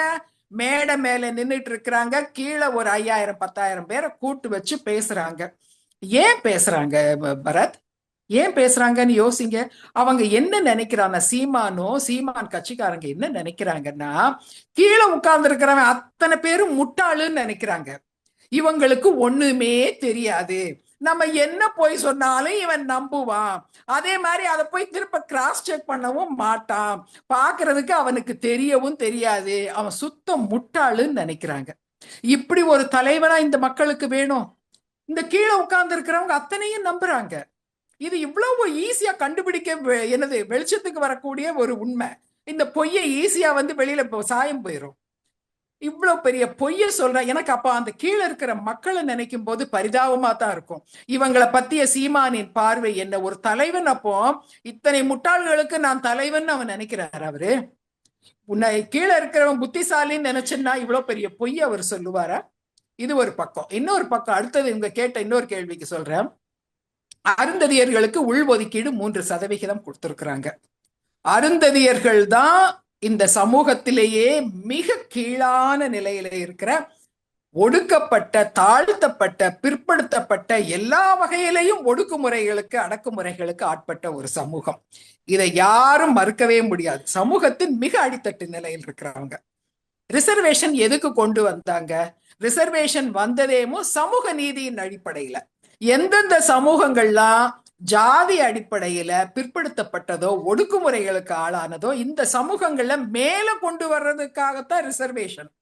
அப்படி பார்க்கும்போது இந்த ஒட்டுமொத்த பிசி எம்பிசி எஸ்சி லிஸ்ட்லயேமோ ஒதுக்கீட்டிற்கு தகுதியான சமூக நீதியின் அடிப்படையில மிக தகுதியானவர்கள்னா அது அருந்ததியர் சமூகம்தான். அப்படி இருக்கும்போது அந்த சமூகம் இன்னைக்கும் வரைக்கும் அவங்க வந்து கஷ்டப்பட்டுட்டு தான் இருக்கிறாங்க. அப்படி இருக்கும்போது அவங்களுக்கு வேண்டான்னு இவங்க சொல்றாங்கன்னா அப்போ மொழி அடிப்படையிலான வெறுப்பு எவ்வளவு தூரம் இருக்கு. இல்ல மொழி அடிப்படையில் இல்ல, இது மற்றவர்களுக்கு வாய்ப்பு போயிருமே அப்படின்னு சால்ஜாப் அதுக்காகத்தான் நாங்க வந்து கேட்கிறோம் அப்படின்னு ஒரு பொய் சொல்றாங்க. இது வந்து நான் உங்களுக்கு ஒரு வீடியோ கூட நான் ஒண்ணு போட்டிருந்தேன், பார்த்திருப்பீங்க. ஹுமாயூன்ற அந்த ஆளு மேடையிலே சொல்றாரு, எதுக்கு தெலுங்கு எம்பிசி வர்றான், எதுக்கு தெலுங்கு எஸ்சி வர்றான் அப்படின்னு. இவங்க முதல்ல டார்கெட் பண்ணதே தெலுங்கர்களுக்கு எதிராக தான் டார்கெட், தெலுங்கு எஸ்சிகளுக்கு எதிராக தான் டார்கெட் பண்றாங்க. அதன் தொடர்ச்சியா தான் அருந்ததியர்களுக்கு கொடுக்க கூடாதுன்னு சொல்றாங்க.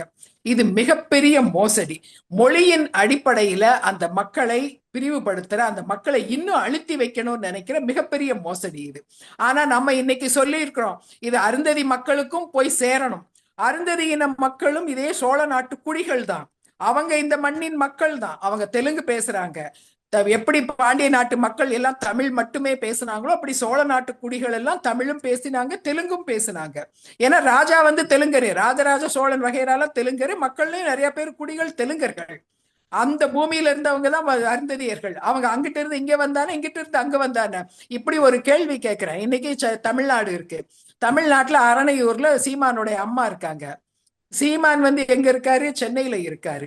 நாளைக்கு திருச்சிக்கு நடுவில் இப்ப மூணு ஸ்டேட்டா பிரிக்கணும் தமிழ்நாடுன்னு சொல்றாங்கல்ல.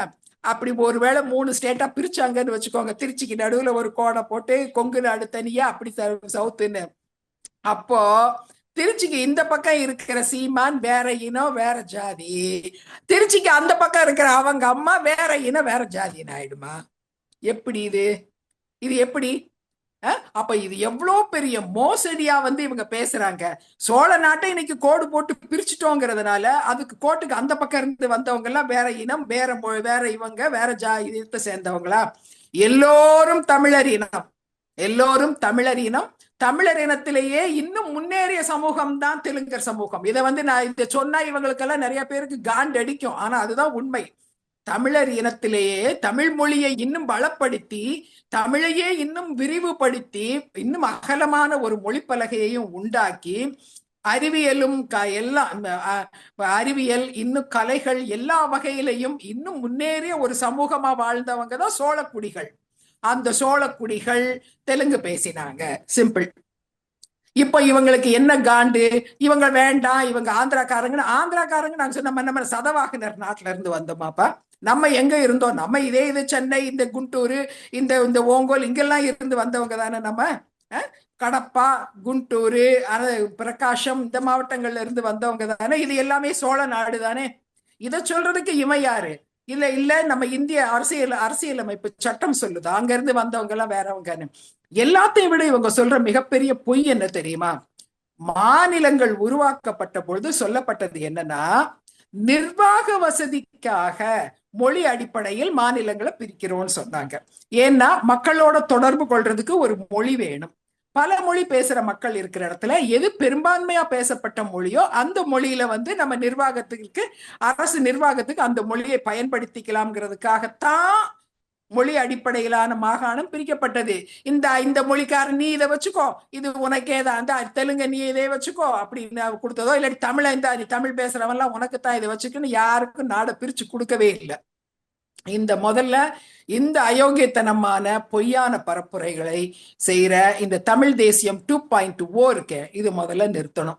இவங்க இதை நிறுத்தணும். சீமான் வந்து வேற ஏதாவது புதுசா கண்டுபிடிக்க முடியுமான்னு பார்ப்போம். ஆனா எனக்கு இப்ப சீமானை பத்தி கவலையே இல்லை.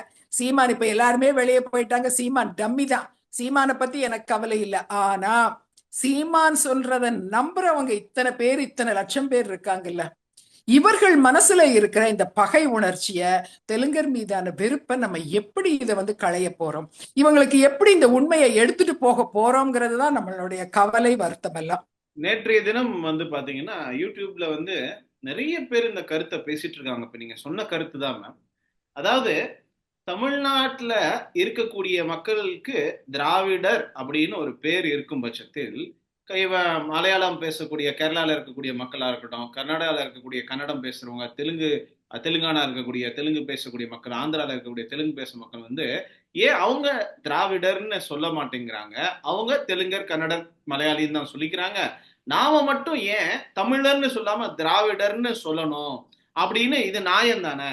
இது வந்து ஒரு ஒரு விதமான ஒரு வன்மம் தானே? இங்க வந்து தமிழர்னு சொல்ல கூட விடாம இத்தனை 75 ஆண்டு காலமா நம்மளை வச்சிருந்து இவங்க வந்து செஞ்சுட்டாங்க அப்படின்றத எல்லா இடத்துலயும், எல்லா சேனல்களையும், குறைஞ்சது ஒரு நூத்துக்கணக்கான சேனல்கள்லயும் இந்த ஒரு பாயிண்ட வச்சு, ஆமாப்பா இவங்க கேட்கறது நியாயம் தானே, இவர் சரியா தானே கேட்கிறாரு, எதுக்கு இங்க உள்ளவங்களை தமிழர்னு சொல்லாம திராவிடர்னு சொல்லணும், அவன் அப்படி சொல்றானா, அவன் தெலுங்கர்னு தானே சொல்றான், அவன் கன்னடர்னு தானே சொல்றான் அப்படின்ற அந்த கருத்து வந்து மேலோங்கி இருப்பதன் காரணமா தான் இவங்க நிறைய பேர் இந்த கருத்தியலை ஃபாலோ பண்ணக்கூடிய ஒரு சூழல் இருக்கு மேம். இதுக்கு நீங்க உங்களுடைய கருத்து நீங்க சொன்னீங்கன்னா. இதுல பரத், இப்படி நான் ஒரு உதாரணம் சொல்றேன். இந்தியான்னு ஒரு பெரிய நிலப்பரப்பு இருந்தது, சரியா? இதுல வந்து பல மக்கள் இருந்தாங்க, பல மதத்தை சேர்ந்தவர்கள். அதுல இஸ்லாமியர்கள் வந்து இல்ல எங்களுக்கு தனி நாடு வேணும்னு கேட்டாங்க. தனி நாடு வேணும்னு பிரிஞ்சு போயிட்டாங்க. போய் பாகிஸ்தான் ஆச்சு, அதுக்கப்புறம் பின்ன அது பங்களாதேஷும் ஆச்சுன்னு வச்சுக்கோங்க. இந்த பாகிஸ்தான் பிரிஞ்சப்போ இந்த பாகிஸ்தான நம்ம நாட்டை என்ன சொல்லிக்கிறோம்?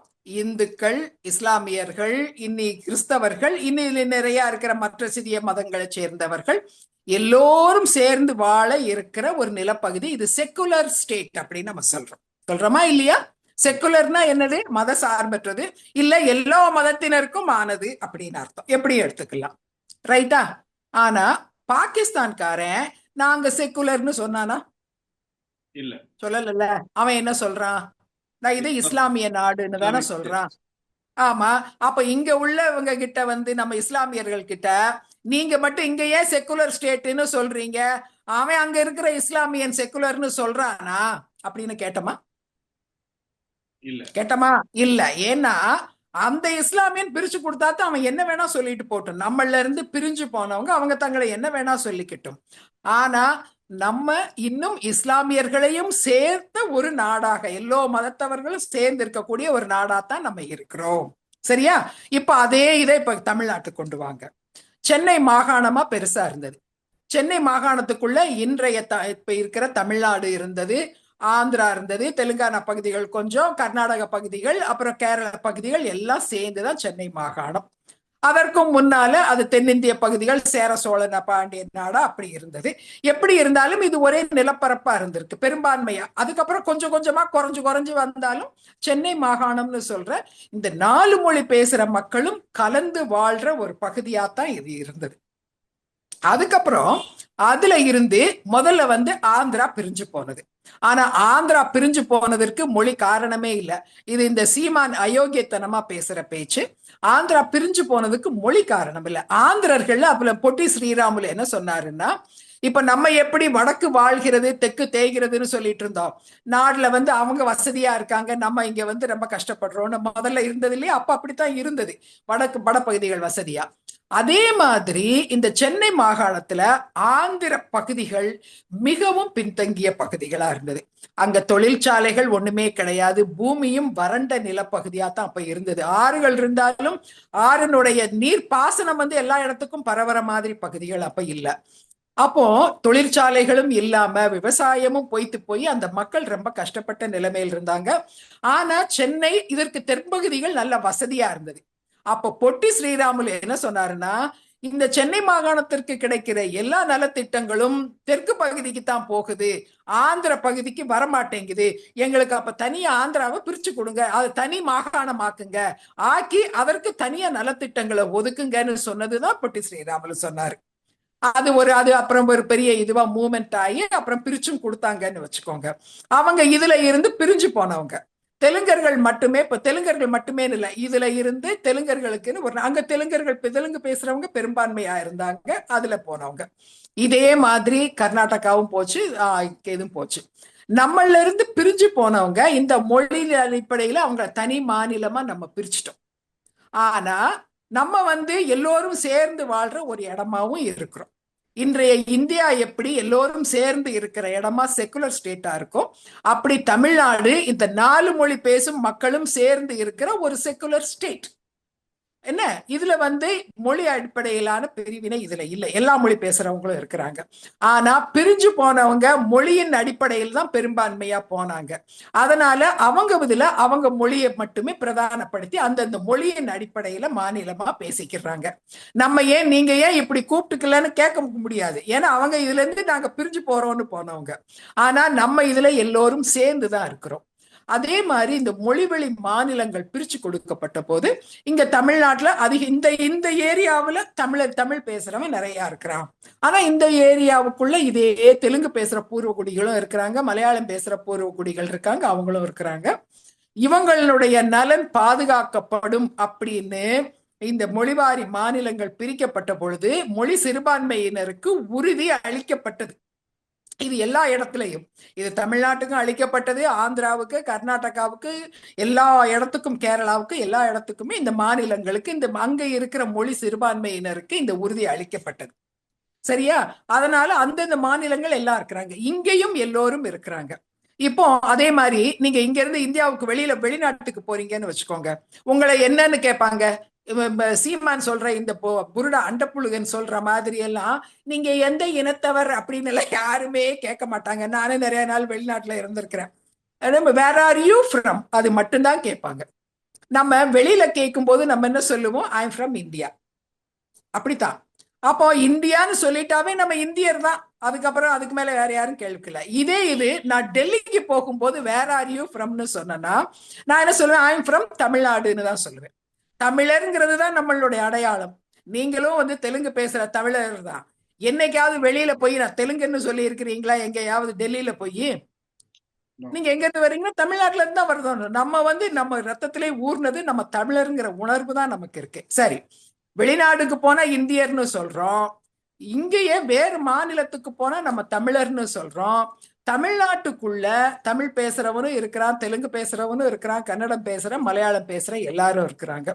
அப்ப நம்மளுக்குன்னு ஒரு அடையாளம் இருக்கா இல்லையா? தமிழ் மட்டுமே பேசுறவன் அவன் தமிழர்னு சொன்னா கரெக்ட் தான். ஆனா நம்ம தமிழ் இனத்தவர், ஆனா தெலுங்கு பேசுறோம். நமக்குன்னு ஒரு ஐடென்டிட்டி, ஒரு ஐடி வேணுமா இல்லையா? வேணுமா வேண்டாமா? பதில் சொல்லுங்க. கண்டிப்பா கண்டிப்பா தேவை. கண்டிப்பா. அப்போ நம்ம வந்து இதுல ஒரு ஸ்பெஷல் கேட்டகரியும் இருக்கிறோம். இந்த தமிழ் மாநிலத்துக்குள்ள தமிழ் மட்டுமே பேசுறவங்க இருக்கிறாங்க. தமிழ் இனம்னாலும் கூட அவங்க தெலுங்கு அதுக்கப்புறமா அதுல இருந்து இன்னும் கொஞ்சம் வளப்படுத்தி தெலுங்குன்னு பேசுறவங்க, கன்னடம் மலையாளம் பேசுறவங்க இருக்காங்க. அப்போ ஒரே இனத்தவரானாலும் வேறு வேறு மொழி பேசுற இந்த 4 சமூக மக்களையும் நம்ம 4 பேரையும் குறிக்கிற ஒரு பொதுவான சொல் வேணுமா வேண்டாமா? ஏன்னா தமிழர்னு சொன்னா இப்போ தமிழ் பேசுறவங்களை மட்டுமே குறிக்கிற மாதிரி ஆயிடுச்சு. ஆனா தமிழ் இனத்துல தெலுங்கு பேசுறவரை குறிக்கிறதுக்கும் ஒரு வார்த்தை வேணும் இல்ல? நம்ம தெலுங்குன்னு சொல்றோம், அப்போ கன்னடர்னு இருக்காங்க. இந்த 4 பேரையும் சேர்த்து இந்த நாட்டு மக்கள் யாருன்னா இவங்களை சொல்றதுக்கு, குறிப்பிட்டு சொல்றதுக்கு ஒரு வார்த்தை, ஒரு சிங்கிள் வேர்டு வேணுமா இல்லையா? கண்டிப்பா வேணுமா இல்லையா? அதுதான் திராவிடர்ங்கிறது. அதுதான் திராவிடர், வேற ஒண்ணும் கிடையாது. திராவிடர்னா தமிழ் பேசுற தமிழ் இனத்தவர், ஆனால் தமிழ் இனத்திலே தமிழ் பேசுறவனும் இருக்கிறான், தமிழ் இனத்திலே தெலுங்கு பேசுறவன் இருக்கிறான், தமிழ் இனத்துல கன்னடம் பேசுறவன், தமிழ் இனத்துல மலையாளம் பேசுறவன், யாரையும் விட்டுல. இது எல்லாரையும் உள்ளடக்கிய ஒரு டெர்மினாலஜி, அதுதான் திராவிடர்ங்கிறது. இதுல ஏன் இவங்களுக்கு எரியுது? ஏன் எரியுது? இதுல பிரச்சனை என்ன தெரியுமா? இவங்களுக்கு எரியல, இது இன்னொரு நோய் வந்து இவங்களுக்கு புதுசா பிடிச்சிருக்கு. என்ன நோய் தெரியுமா? அங்க இருந்து வந்த நோய். எங்க இருந்து வந்த நோய்? இலங்கையில இருந்து வந்த நோய். இலங்கையில இருந்தவங்களுக்கு தான் இந்த நோய் இருந்தது பரத். தமிழ்நாட்டுக்காரங்க யாருக்கும் இந்த நோய் இல்ல. 2009க்கு முன்னால நமக்கு யாராவது இப்படி பேசணுமா? தமிழன் வேற திராவிடன் வேறன்னு பேசணுமா? இல்ல. இப்ப ஏன் பேசுறோம்? அங்க இருக்கிற நோய் இங்க பரவிருச்சு. அங்க இருந்து அந்த நோயை விரட்டி அடிச்சுட்டாங்க. அந்த நோய் இன்னைக்கு தமிழ்நாட்டுக்குள்ள நுழைஞ்சு 30 லட்சம் பேர் மண்டைக்குள்ள உடம்புக்குள்ள எல்லாம் பூந்து இத்தனை நோயாளிகளை உருவாக்கி வச்சிருக்கு. என்னது? இன வெறி பிடித்த நோயாளிகள் இவர்களுக்கு என்ன பிரச்சனை? இதுக்கு முன்னமும் நம்ம இதே மாதிரி திராவிடர்கள் தானே சொல்லிட்டு இருந்தோம். அதே மாதிரி இவன் தமிழர்னு சொல்ல இப்படி வச்சுக்குவோம். இல்லாட்டி திராவிடருங்கிற பேரே உங்களுக்கு பிடிக்கலன்னு வச்சுக்குவோம்ப்பா, விட்டுருவோம், திராவிடர்னே சொல்ல வேண்டாம். ஆனா இந்த 4 மக்களையும் குறிக்கிற ஒரு வேர்டு புதுசா வேணா கண்டுபிடிங்களேன், கண்டுபிடிங்க. எனக்கு ஒன்றும் அப்ஜெக்ஷன் கிடையாது. I have absolutely no objection. ஆனா அந்த வார்த்தைக்கு மட்டும் வந்து இப்போ இது வார்த்தைக்கு எதிரான விஷயமா? இல்ல இல்ல, அந்த புதுசா ஒரு வார்த்தை கண்டுபிடிச்சா மட்டும் அதுக்கு மட்டும் இவங்க எதிர்ப்பு சொல்ல மாட்டாங்களா? இவங்களுடைய எண்ணம் என்னன்னா, இந்த நிலப்பரப்பு முழுக்க தமிழ் பேசுறவனுக்கு மட்டும்தான் சொந்தம்னு இருக்கணும், இதுக்குள்ள தெலுங்குன்னு பேசுறவன் வரக்கூடாது, இருந்தன்னா அவன் அடிமையா வாழணும், ஆளணும்னு நினைக்க கூடாது, ரிசர்வ் வேலைக்கு அரசாங்க வேலை எதிர்பார்க்க கூடாது, அவன் சம உரிமை கேட்க கூடாது. இன்னும் சொல்ல போனா ஒரு போர்டுல அவன் மொழியை எழுதுறதுக்கு கூட நமக்கு உரிமை இல்லை, அந்த உரிமையை கூட அவன் கேட்க கூடாதுங்கிறாங்க. நம்ம மொழி எங்கேயுமே கண்ணில் பற்றக்கூடாதான். எவ்வளவு பெரிய அடக்குமுறை! உலகத்தின் எந்த நாட்டிலையும் இந்த அடக்குமுறை நடந்ததே இல்லை, தமிழ்நாட்டுல நடக்கு. வாயை மூடிட்டு பேசாம இருக்கிற தெலுங்கர்கள், கோழை தெலுங்கர்கள். எனக்கு வெக்கமா தான் இருக்கு இவங்களெல்லாம் நினைச்சா. நம்ம மொழியை எங்கேயாவது எழுதுனா போய் சண்டை போடுறாங்க. போய் சென்னை சில்க்ஸ் நினைக்கிறேன், சென்னை சில்க்ஸ் ஜவுளி கடையில சென்னை சில்க்ஸ்னு தெலுங்குலையும் கன்னடத்துல எழுதி வச்சிருக்கிறாங்க, போய் கலாட்டா பண்றான். அப்ப என்ன நினைக்கிறாங்க இவங்க? நம்ம மொழியை இவங்க கண்ணில் படுது. இது நம்ம நாடு, இது நம்ம மண்ணு, நம்ம சோழக்குடிகள். இவன் பாண்டிய நாட்டுல சேர்ந்தவன் தான் இந்த பூர்வ குடிகள்னு சொல்லிட்டு நாங்க நினைச்சதுதான் இங்க நடக்கணும்னு சொல்றாங்க. இன்னும் சொல்ல போனா பாண்டிய நாட்டு மண்ணே இல்லைங்கிறாங்க, இல்ல பாதிக்கு மேல கடலுக்குள்ள போயிருச்சுன்றாங்க. ஆனா வெறும் அராஜகத்தினால மட்டுமே இவங்க இவங்களுடைய எண்ணத்தை இந்த நாட்டுல பதிக்கணும்னு நினைக்கிறாங்க, நம்மளை அடிமையாக்க நினைக்கிறாங்க. இது முழுக்க முழுக்க இலங்கை தமிழர்கள் தமிழ்நாட்டுக்குள்ள கொண்டு வந்த நோய். இதுல என்னன்னா, இதுக்கு முன்னால இலங்கை தமிழர்களை முழுசா ஆதரிச்சவங்க தான் நம்மளுடைய அரசியல்வாதிகள். இந்த அரசியல்வாதிகள் இன்னைக்கு இந்த திராவிட வெறுப்பு அதனால எதிர்த்து பேசவே முடியாம அமைதியா வேடிக்கை பார்த்துக்கிட்டு இருக்கிறாங்க. ஆனா இதே இலங்கை தமிழர்களினுடைய நோய் இன்னைக்கு தமிழ்நாட்டை பிடித்து ஆட்டிட்டு இருக்கிற ஒரு நோய். இந்த நோய் ரொம்ப இருக்கிறது இந்த மாதிரி இந்த உதிரி புதிரி இந்த நாம் தமிழர் இந்த மாதிரிக்கும் சினிமா துறையில மிகப்பெரிய அளவுல இருக்கு பரத்துனும், சினிமா துறையில இருக்கு. ஏன்னா இந்த இலங்கை தமிழர்கள் அல்லது விடுதலை புலிகளின் பணம் பெரிய அளவுல வந்து சினிமா துறையில இருக்கிறதா சொல்லப்படுது. இந்த பணத்தை வாங்கி இவங்க இவங்க ஆதரவுல சினிமா எடுக்கிறவங்க இதற்கு ஆதரவான கருத்துக்களை தொடர்ந்து இவங்க வந்து பரப்பிட்டு இருக்கிறாங்க. அதனால தான் இந்த தமிழ் வேற, திராவிட வேற, தெலுங்கு வேற அப்படின்னு இவங்க பேசுறது. முன்னெல்லாம் என்ன பண்ணுவாங்க, இந்த தமிழ் சில்லறைக்காரங்க, எனக்கு சினிமாக்காரங்களை நினைச்சாவே அசிங்கமா இருக்குது. இந்த தயாரிப்பாளர்களும் இந்த டைரக்டருக்கு என்ன பண்ணுவாங்க தெரியுமா, தப்பு பண்றவெல்லாம் மலையாளின்னு காமிப்பாங்க, தப்பு பண்ற பெண்ணு எல்லாம் மலையாளிகள்னு காமிப்பாங்க. என்னமோ தமிழ்நாட்டுல எந்த பெண்ணும் எந்த ஆம்பளையும் தவறே பண்ணாத உத்தமர்கள் மாதிரி அப்படி மலையாளிகளை காமிச்சிட்டு இருந்தாங்க. இப்போ தப்பு பண்றவங்க வில்லனுகள்லாம் தெலுங்குக்காரங்கள்னு காமிப்பாங்க. எப்படின்னா ஒரு டயலாக் இப்பதான் வந்து நைனான்னு சொல்லி அமரன்ல நல்ல விதமா காமிச்சிருக்காங்க. இதுக்கு முன்னாடி வில்லன்னா நைனா அப்படிமா, இல்லாட்டி ஏன்பா ரோகரா ஏதோ ஒண்ணு ஒரு தெலுங்கு வார்த்தையை சொல்லி அந்த வில்லன் தெலுங்கன் அப்படின்னு காமிக்க முயற்சி பண்றாங்க. இது அப்பட்டமான அயோக்கியத்தனம், கண்டிக்கப்பட வேண்டியது. இதை வேற ஜாதிகளுக்கு. ஆனா நம்முடைய மக்கள் முன்னு இவங்க இந்த அவேர்னஸே இல்லாம இருக்காங்க. எப்பதான் இவங்க முழிச்சு எழுவாங்கன்னே தெரியல இந்த தெலுங்கு சமூகம். இவங்க இது வேற, ரெண்டாவது தெரிஞ்சாலுமே வாயை திறந்து கேட்கறதுக்கு தைரியம் இல்லை. சோ திராவிடம்ங்கிறதே தப்பான வார்த்தை இல்லை, எல்லோரையும் குறிக்கக்கூடிய ஒரு பொதுவான வார்த்தை. இல்ல திராவிடம்னு சொன்னா இவங்களுக்கு ஏதாவது பிரச்சனை இருக்குன்னா இவங்களே பொதுவா ஒரு வார்த்தை கண்டுபிடிக்கட்டும். ஆனா தமிழ்னு சொன்னா நம்ம ஏத்துக்க மாட்டோம். ஏன்னா நீங்க இப்ப என்ன சொல்லிட்டீங்க, தமிழ்னா தமிழ் பேசுறவன் தான் தமிழன்றீங்க, இலங்கை தமிழன்னு நீங்களும் சேர்ந்தாதான் தமிழர்ன்றீங்க. அப்ப எங்களை எங்க வைக்கிறீங்க? நாங்க தமிழர்கள், ஆனா தெலுங்கு பேசுற தமிழர்கள், எங்களுக்கு ஒரு பேர் சொல்லுங்க. எங்க 4 பேரையும் உள்ளடக்கியதான் இது எங்க தமிழ்நாடு. நம்ம 4 பேருக்கும் உண்டான இந்த தமிழ்நாடு, நம்ம 4 பேருக்கும் பொதுவான ஒரு பேரு, வேற ஏதாவது சொல்லுங்க, நாங்க ஓகேங்கிறோம். எதுனாலும் எங்களுக்கு ஓகே. என்ன? சரி மேம், ஓகே மேம். மேம் நிறைய விஷயங்கள் பேச வேண்டியது இருக்கு. அடுத்தடுத்து நிறைய இன்டர்வியூஸ் வந்து நாங்க எடுக்கிறதுக்கு உங்களுடைய டைம் வந்து நீங்க ஒதுக்கணும்.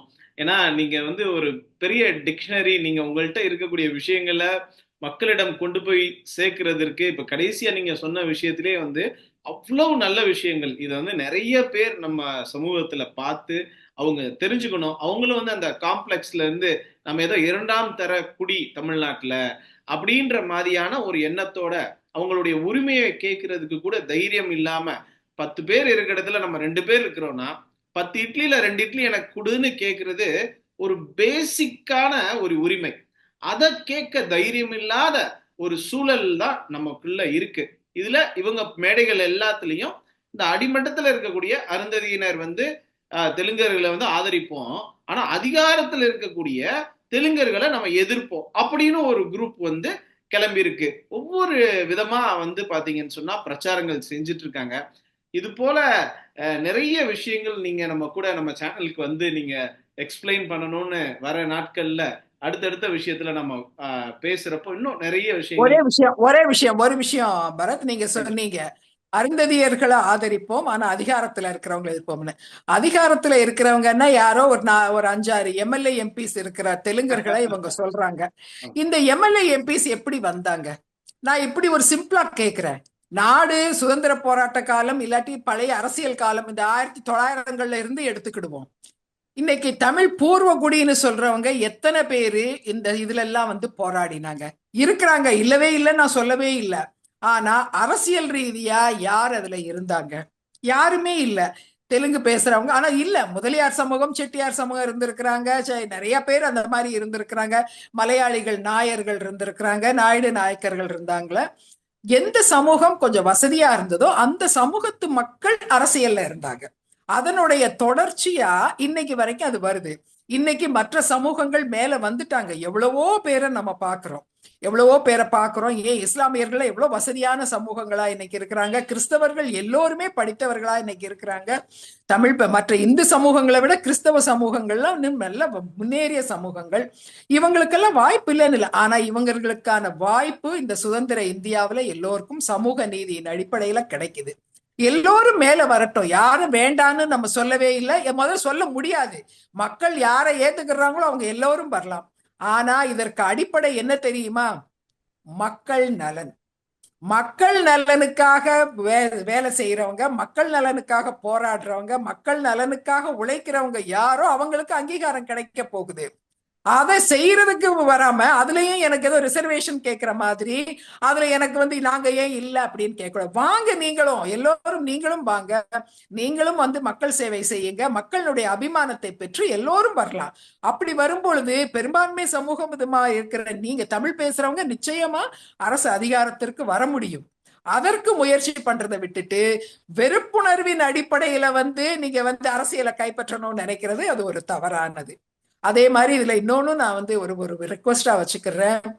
அருந்ததியினர் சமூகத்திற்கு அவங்களுக்கு இன்னைக்கு எதிராக பலர் வந்து குரல் கொடுக்கறாங்க. புதிய தமிழகம் கிருஷ்ணசாமியை இத்தனைக்கும் அவரு எங்களுக்கு பட்டியல்லே எங்களுக்கு பேர் வேண்டாம், எங்களை பட்டியல்ல இருந்து நீக்கி இருங்கன்னு சொன்னவரு. ஆனா அருந்ததியர்களுக்கு ஏன் கொடுக்குறீங்கன்னு வந்து இன்னைக்கு சண்டை போட்டுட்டு இருக்கிறாரு அவரு. இப்படி நிறைய பேர் இன்னும் மற்றவர்களும் அருந்ததியர்களுக்கு கொடுத்ததுக்கு எதிராக பேசுறாங்க. இந்த நாம் தமிழர் கட்சிக்காரங்களுக்கு இப்பதான் புதுசா இஸ்லாமியர்கள் மேல புது பாசம் வந்திருக்கு. அங்க தமிழ் தேசியம் பேசுறப்ப இலங்கையில இஸ்லாமியர்களை ஒட்டு மொத்தமா கொன்று அழிச்சவங்க இவங்க. ஆனா இங்க வந்து இஸ்லாமியர்களுக்கு 3%, அருந்ததியர்களுக்கும் 3% என்ன நியாயம்னு கேக்குறாங்க. இஸ்லாமியர்கள் சமூகம் முன்னேறிய சமூகம், கல்வியில மட்டும்தான் அவங்க பின்தங்கி இருக்கிறாங்களே தவிர பொருளாதார ரீதியில அவங்க நல்ல முன்னேறிய ஒரு சமூகம். இஸ்லாமியர்களையும் அருந்ததியர்களையும் கொஞ்சமாவது பொருளாதார ரீதியா கம்பேர் பண்ண முடியுமா? அப்படி இருக்கும் பொழுது தேவையில்லாம வெறும் மொழி அடிப்படையில இத மொழிங்கிறத இவங்க இன்னொன்னு வச்சுக்கிறாங்க. ஏன்னா எங்கேயோ ரஷ்யாவில இருக்கிற ஒருத்தன் சொன்னானா இனம்ங்கிறதே மொழியின் அடிப்படையில தானே. அதை வந்து இந்த சீமான் தற்குறி வந்து இந்த ஆளு இங்க கொண்டுட்டு மொழிங்கிறதே இனத்தின் அடிப்படையில தான் அமையணும், இனம்ங்கிறதுக்கு வந்து இனம்ங்கிறதே மொழியின் அடிப்படையில தான் அமையுன்றாரு. இனம்ங்கிறதுக்கு ஒரு 5-6 பேராமீட்டர்ஸ் கொடுத்துருக்குறாங்க. மரபணு ரீதியா, இனி மற்ற பண்பாடு கலாச்சார ரீதியா, அதுல மொழியும் ஒரு கூறு, அவ்வளவுதான். மொழியை வைத்தே இனம்னு கிடையாது. அதே மாதிரி நம்ம நாடு ஒரு யூனிக் ஆனது. நம்ம நாடுல மொழி ஒரே இனத்தவர்ல பல மொழி பேசுறோம். இதுல இவங்களுக்கு என்ன பிரச்சனை? ரஷ்யாக்காரனுக்கு இது எப்படி புரியும்? அவன் சொன்னதை நம்ம இனத்துக்கு கேட்கணும், நமக்குன்னு என்ன வேணுமோ அதை நம்ம செய்வோம். நாகாலாந்துல ஒரே நாகா இனம் 63 மொழிகள் பேசுறாங்க. ஆனா அவர்கள் யாரும் வேற மொழி பேசுறவன் ஏன் நாகா கிடையாதுன்னு சொல்லவே இல்லை. 63 மொழியை பேசுற நாகர்களும் எல்லோரும் ஒரே நாகா இனம்தான். இது சீமானுக்கு நல்லா தெரியும். எப்படி தெரியுமா? இவங்க நாகா தீவிரவாதிகளோட தொடர்பு இருக்கிறவங்க, பிரிவினைவாதம் கேட்கிறவங்க கிட்ட போயிட்டு போயிட்டு வர்றாங்க. இவங்களுக்கு நல்லா தெரியும். அப்பவும் அங்க இருக்கிறவங்க எல்லாம் வேற மொழி பேசினாலும் ஒன்னாத்தானே இருக்காங்க, ஒரே இனமா. ஏன் தமிழ்நாட்டுல மட்டும் வேற மொழி பேசுறவன வேற இனம்னு சொல்றேன்னு இவர் மண்டைக்கு உரைக்கவே இல்லை. அந்த உண்மையை மறைச்சு நம்மள வேற இனம்னு பேசுறாங்க. அருந்ததியர்களுக்கு கொடுக்கப்பட வேண்டியங்கிறது மிக மிக அவசியம். அது மிக மிக நியாயமானது. சமூக நீதியின் அடிப்படையில இடஒதுக்கீடு பெறதுக்கு அவங்களை விட உரிமையானவர்கள் வேற யாரும் கிடையாது. அவர்கள் மட்டுமில்ல, நம்ம எல்லோரும் தெலுங்கு சமூகமும் அவர்களுக்கு இந்த நேரத்துல ஒற்றுமையா இருந்து அவர்களுக்கு ஒத்துழைப்பு கொடுக்கணுங்கிறது என்னுடைய ரிக்வெஸ்ட். ஓகே மேம், இவ்வளவு தூரம் உங்களுடைய டைமை ஒதுக்கி நம்ம கூட நீங்க நிறைய கருத்துக்கள் பகிர்ந்துட்டீங்க. நிச்சயமா நம்ம சமுதாயத்தில் இருக்கக்கூடிய எல்லாருக்குமே இது மிகப்பெரிய ஒரு அவேர்னஸா இருக்கும். வாரந்தோறும் எங்களுடைய சேனலுக்கு நீங்க வருகை தந்து ஒரு சில கருத்துக்களை இது மாதிரி பகிர்ந்தீங்கன்னு சொன்னா ரொம்ப ரொம்ப நம்ம மக்களுக்கு மிக பயனுள்ள வகையில இருக்கும் அப்படின்னு நான் நம்புறோம். அடுத்தடுத்த காணொலியில உங்களை இன்டர்வியூல அடுத்தடுத்து சந்திக்கிறேன் மேம். அது வரைக்கும் நம்ம காவல்காரன் சேனல் மூலியமா என் PM பாரத் எங்க என்டையர் டீம் சார்பாகவும் எங்களுடைய பணிவான நன்றிகள், வணக்கங்களை தெரிவிச்சுக்கிறேன். அடுத்தடுத்த காணொலியில் நம்ம சந்திப்போம் மேம். நன்றி ma'am. Thank you Bharath, and I am happy to oblige. சொல்லுங்க. Thank you, bye. Thank you ma'am. நன்றி மேம்.